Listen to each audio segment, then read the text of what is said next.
Edie Sedgwick was the original manic pixie dream girl, but underneath the bright lights of glamour and fame lay a dark reality. Sedgwick was rich, beautiful, and massively famous. Known for being Andy Warhol's muse, Sedgwick was born with a silver spoon in her mouth. My great-great-great-great-uncle was a signer of the Declaration of Independence. Although the Sedgwicks are socially prominent and immensely wealthy, Sedgwick's family life was nothing short of a disaster. Her father, Francis, was severely mentally ill. Due to his frequent nervous breakdowns, it was clear his dreams of becoming a railroad tycoon weren't going to come to fruition. A doctor suggested he become an artist instead. He took the advice and began making sculptures. A doctor also suggested that Francis and his wife Alice not have children due to the family history of mental illness. He didn't listen. Edie was the seventh of 8 children, and her birth almost killed her mother. The family was raised on a Santa Barbara ranch where their domineering father isolated them from the world. When Edie was just a child, she witnessed her father cheating on her mother, so her father drugged her. They're terrified. They think I'm just beyond belief, out the window with me, you know. It was the beginning of her lifelong drug use.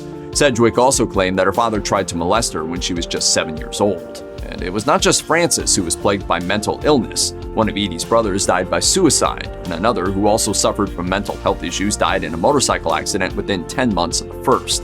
And Edie herself struggled with eating disorders as a teenager. Miss Sedgwick?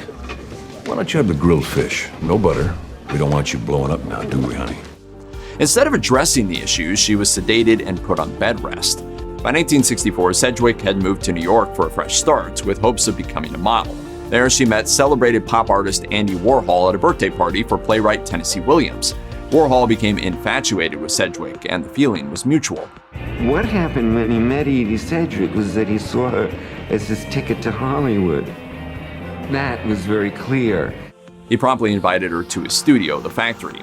Sedgwick quickly became a star within Warhol's inner circle, replacing his former muse, Baby Jane Holzer.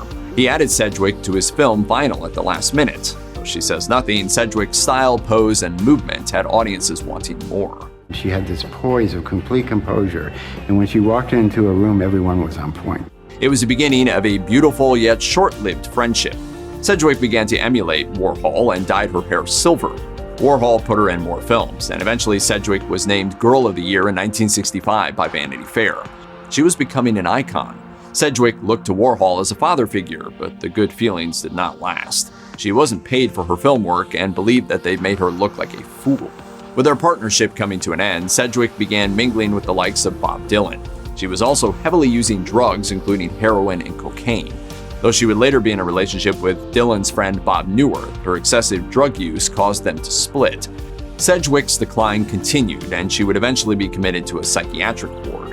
In July 1971, while Sedgwick was institutionalized, she met and later married fellow patient Michael Post. She stopped using drugs and alcohol early on in her marriage, but her sobriety did not last.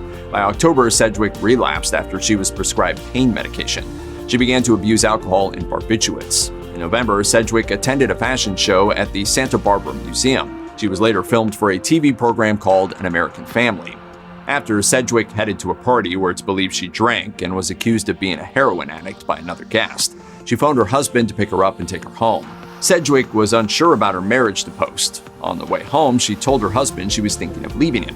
Before they went to sleep, Post gave Sedgwick her prescription medication and noted that her breathing sounded off. When he awoke the next day on November 17th, he found his 28-year-old wife lying dead beside him. Sedgwick's autopsy revealed she died of probable acute barbiturate intoxication due to ethanol intoxication. She had overdosed on barbiturates combined with alcohol. Sedgwick had 0.17% alcohol in her system. Her death was ruled as undetermined/accident/suicide. Sedgwick is buried in Oak Hill Cemetery, Santa Barbara, next to her mother Alice. The 2006 film Factory Girl with Sienna Miller depicts her life.